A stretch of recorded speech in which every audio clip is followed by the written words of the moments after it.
Bismillahirrahmanirrahim. Assalamualaikum warahmatullahi wabarakatuh. Halo teman-teman semuanya, halo teman-teman online. Apa kabar kalian semua?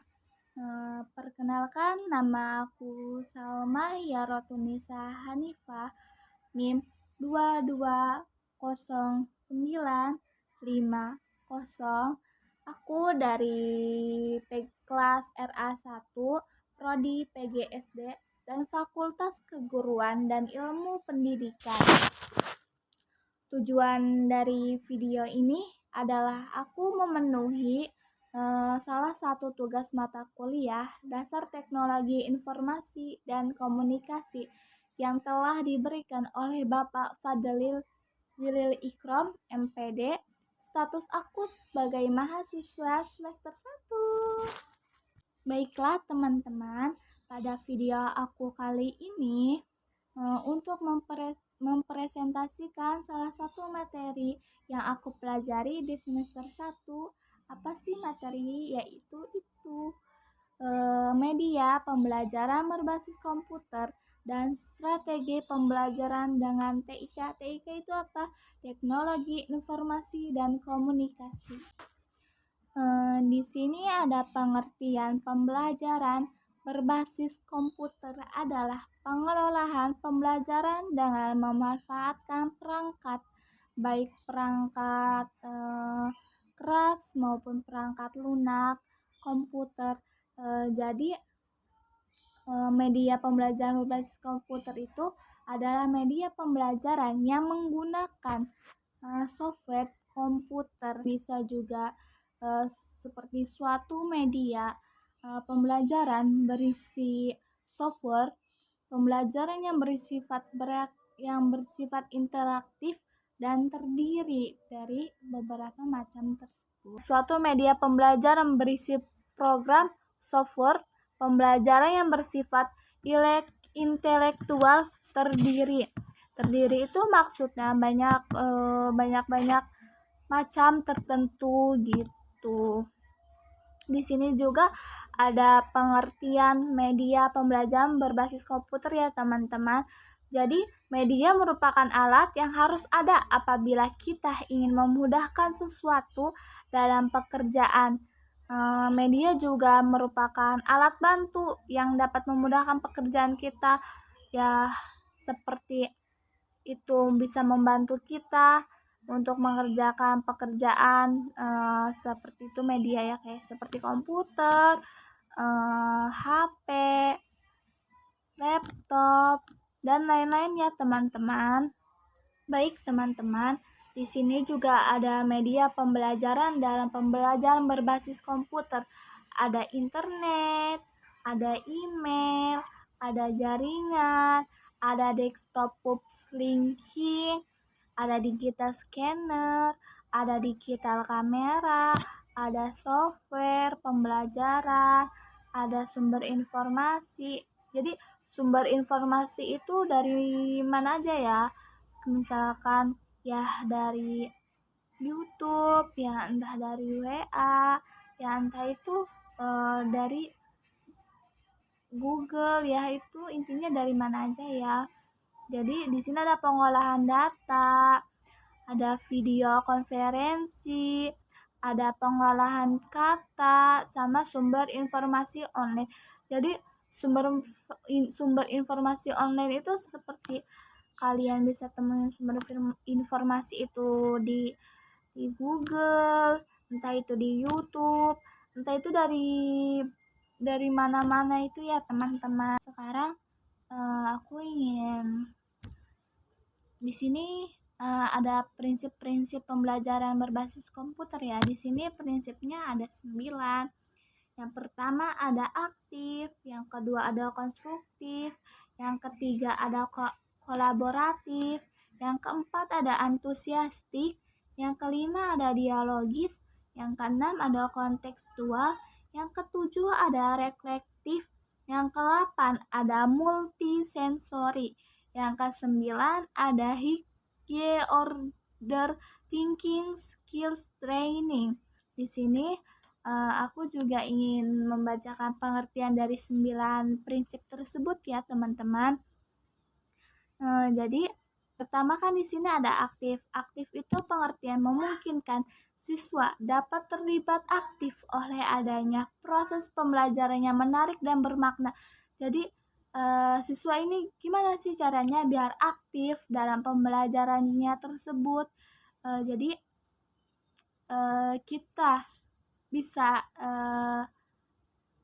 nginiin siswa tersebut biar tahu tentang komputer ataupun laptop. Jadi yang kedua ada konstruktif.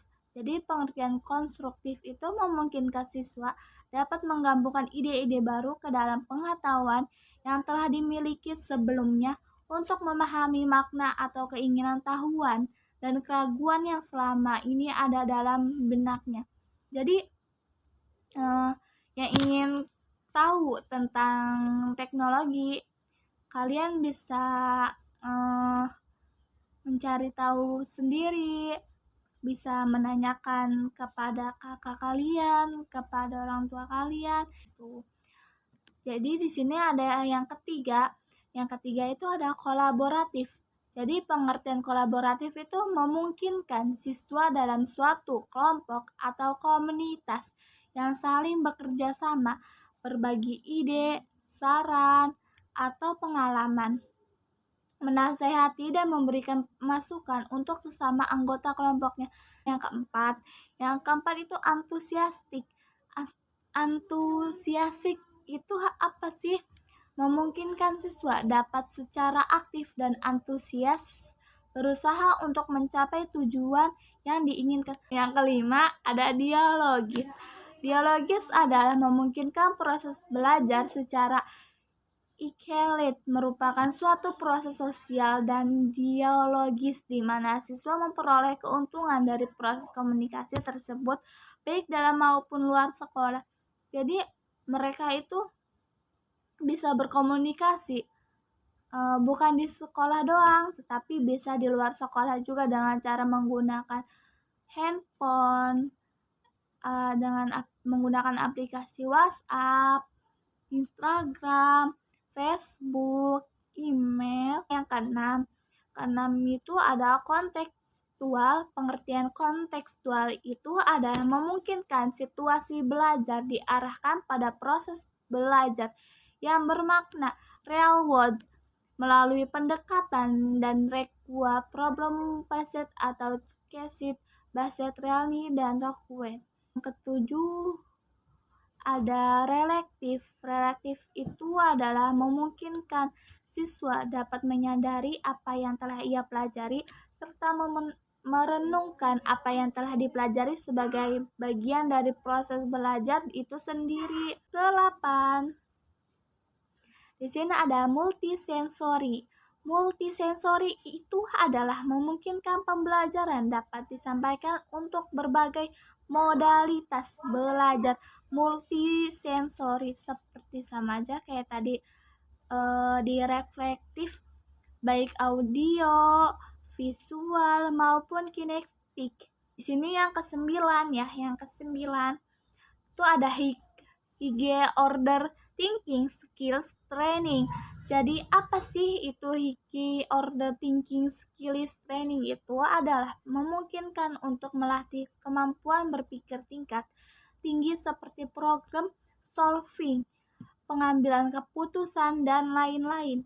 Serta secara tidak langsung juga meningkatkan komputer dan media literasi. Jadi itu prinsip-prinsip pembelajaran berbasis komputer ya teman-teman. Baik teman-teman, di sini aku mau ngelanjutin materi selanjutnya ya. Tadi kan sudah prinsip-prinsipnya. Di sini ada manfaat pengembangan media pembelajaran berbasis komputer. Di sini ada 5 ya manfaatnya. Yang pertama ada meningkatkan efektivitas dan efisien. Pembelajaran akan lebih efektif dan efisien bila menggunakan media dalam penyampaian materinya, terlebih media yang digunakan adalah media yang berbasis komputer. Ini yang kedua, ada anak didik mampu menciptakan sesuatu yang baru. Jadi mampu memanfaatkan sesuatu yang telah ada untuk dipergunakan dengan bentuk dan variasi lain yang berguna dalam kehidupannya. Dengan demikian, mereka dengan mudah mengerti dan memahami materi pelajaran yang disampaikan oleh guru kepada mereka. Yang ketiga, ada mendorong anak didik mengekspresikan gagasan. Jadi, wujud kreatif dengan menggunakan media pembelajaran berbasis TIK, teknologi informasi komunikasi. Keempat, itu ada mendorong guru lebih kreatif. Jadi, merancang media pembelajaran melalui komputer. Kelima, ada memperluas kesempatan belajar. Jadi kayak memperluas kesempatan belajar itu meningkatkan efisiensi, meningkatkan kualitas pembelajaran, meningkatkan kualitas mengajar, memfasilitasi pembentukan keterampilan, mendorong belajar sepanjang hayat berkelanjut, meningkatkan perencanaan pembincangan dan manajemen, serta mengurangi kesenjangan digital. Baik teman-teman, di sini aku mau melanjutkan materi ya. Di sini ada faktor-faktor pendorong pengembangan media pembelajaran berbasis komputer. Di sini ada faktor-faktornya, ada 6 ya teman-teman. Yang pertama ada beragam pilihan perangkat komputer. Yang kedua ada derasnya arus informasi dari luar negeri. Yang ketiga ada program pemerintah untuk sekolah. Yang keempat ada perkembangan teknologi yang pesat. Yang kelima ada adanya kesadaran dari pihak sekolah, guru, dan siswa. Yang keenam adanya tingginya peningkatan kualitas SDM. Ada penghambatan media pembelajaran berbasis komputer. Di sini ada 4 ya teman-teman, kayak penghambatannya ya. Yang pertama ada biaya pengadaan dan perawatan media berbasis komputer masih tinggi atau masih mahal ya. Yang kedua, di sini ada diperlukan ahli atau teknisi yang berkompeten untuk mengenalkan pemanfaatannya. Yang ketiga, kualitas SDM masih rendah, khususnya untuk para pengajar di Indonesia masih rendah, dan sebagai besar